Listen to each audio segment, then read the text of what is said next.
Hi friends, இப்போ நம்ம பார்க்க போறது எக்ஸசைஸ் 1.3ல உள்ள 7th சம். என்ன கொடுத்திருக்காங்கன்னா ஒரு ஓபன் பாக்ஸ் கொடுத்திருக்காங்க. அந்த ஓபன் பாக்ஸ் வந்து என்ன ஷேப்ல இருக்குன்னா ஸ்கொயர் ஷேப்ல இருக்கு. அதோட லென்த்தோட சைஸ் வந்து என்னன்னா 24 சென்டிமீட்டர்ல இருக்கு. அது என்ன பண்றாங்கன்னா அந்த கார்னரை மடக்கி அதை வந்து ஒரு ஸ்கொயரா கட் பண்ணி எடுத்துடுறாங்க. அந்த கட் பண்ணி எடுக்கிறது வந்து ஒவ்வொரு நம்ம ஃபிகர்ல காமிச்சிருக்காங்க. இப்போ நம்ம இதுல என்ன கண்டுபிடிக்கணும்னா வால்யூம் கண்டுபிடிக்கணும். இந்த பாக்ஸோட வால்யூம் கண்டுபிடிக்கணும். ஸோ இந்த 4 சைடுமே ஸ்கொயரா கட் பண்ணி எடுக்கிறாங்க. ஒவ்வொரு சைடோட லென்த் வந்து எக்ஸ். அப்ப இதுவும் எக்ஸ் போயிடும், இதுவும் எக்ஸ் போயிடும். அப்ப 2 எக்ஸ் போறதுனால 24ல இருந்து 2x மைனஸ் பண்ணி வச்சிருக்காங்க. ஸோ சொல்யூஷன் என்ன அப்படின்னா first volume of a cuboid. இது வந்து என்ன ஷேப்ல இருக்கு அப்படின்னா அது கட் பண்ண ஷேப் எப்படி இருக்கு அப்படின்னா கியூபாய்ட் ஷேப்ல இருக்கு. ஸோ வால்யூம் ஆஃப் எ கியூபாய்டுக்கு என்ன ஃபார்முலா அப்படின்னா length into breadth into height. இப்போ லென்த் வேணும், நமக்கு பிரெத் வேணும், ஹைட் வேணும். ஸோ லென்த் வேணும் அப்படின்னா லென்த்னா நமக்கு என்ன தெரியும், இதுதான் லென்த். So 24 minus 2x. நமக்கு தெரியும் ஸ்கொயரோட லென்த்தும் பிரெத்தும் ஈக்குவல் தான். ஸோ அப்போ பிரெத்தோட வேல்யூ என்ன அப்படின்னா 24 மைனஸ் 2x. ஹைட் நமக்கு என்னன்னு தெரியும் அப்படின்னா எக்ஸ். ஏன்னா எக்ஸை வச்சு தான் நம்ம கட் பண்ணி எடுத்திருக்கோம். ஸோ அப்போ எக்ஸ். இப்போ இந்த 3 வேல்யூ கொண்டு போய் இதில் சப்ஸ்டியூட் பண்ணிட்டோம்னா answer over. So volume of a cuboid ஷேப்ல இருக்கிறதுனால இந்த பாக்ஸ், அதனால கியூபாய்ட் ஃபார்முலா எடுத்திருக்கோம். லென்த்தோட வேல்யூ என்ன அப்படின்னா 24 மைனஸ் 2x. பிரெத்தோட வேல்யூ என்ன 24 மைனஸ் 2x.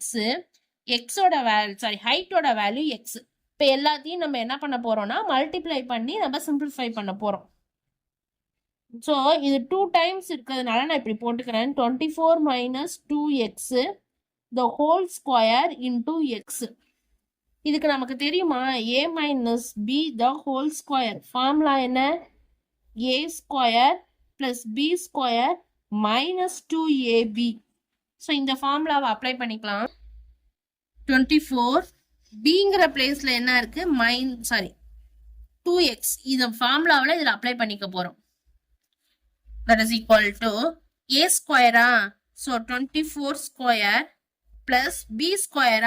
Bங்கிற பிளேஸ்ல 2x whole square minus 2 into 24 into 2x. இந்த ஓவரால் டேர்மோட x மல்டிப்ளை ஆகுது. ஸோ அதை மட்டும் தான் அப்படி போட்டிருக்கேன். ஸோ 24 ஸ்கொயர் நமக்கு தெரியும் 576 இருந்தாலும் நான் போட்டு காட்டுறேன். So 576. So 576. இந்த ஸ்கொயர் வந்து 2ஐயும் ஸ்கொயர் பண்ணணும், எக்ஸையும் ஸ்கொயர் பண்ணணும். ஸோ அப்போ 4x ஸ்கொயர். ஸோ இப்போ ஃபர்ஸ்ட் நம்ம என்ன பண்ணுவோம், 2 2s are 4. 24 4ஆல் மல்டிப்ளை பண்ணால் என்ன வரும் 96. So minus 96x into X. புரிஞ்சுதா உங்களுக்கு? இதை ஸ்கொயர் பண்ணியிருக்கேன், இதை ஸ்கொயர் பண்ணியிருக்கேன், இந்த 3 நம்பரையும் மல்டிப்ளை பண்ணியிருக்கேன். 2 இன்டூ 24 48. 48 இன்டூ 2 வந்து 96. இங்கே இருக்க மைனஸ் சைன், இந்த எக்ஸ் டேர்மை அப்படியே போட்டிருக்கேன். இந்த ரிமைனிங் இருக்கிற எக்ஸை அப்படியே வச்சிருக்கேன். இப்போ எக்ஸ் டேர்மை உள்ளார விட்டு மல்டிப்ளை பண்ணிக்கலாம். 576x. எக்ஸை விட்டு மல்டிப்ளை பண்றோம்னா என்ன அர்த்தம்னா ஒரு டேர்ம் எக்ஸ் டேர்ம் வந்து இன்க்ரீஸ் ஆகும். ஸ்கொயரா இருந்த கியூப் ஆகும், எக்ஸ் டேர்மா இருந்த எக்ஸ் ஸ்கொயர் ஆகும். ஒண்ணுமே இல்லைன்னா எக்ஸால அப்படியே ஆட் பண்ணிக்க போறோம். So 576 into x plus 4x cube minus 96 x square. So நம்ம ஆர்டர் படி டிசெண்டிங் ஆர்டர்ல எழுதலாமா? So 4x cube minus 96 x square plus 576x. That's all. Thanks for watching.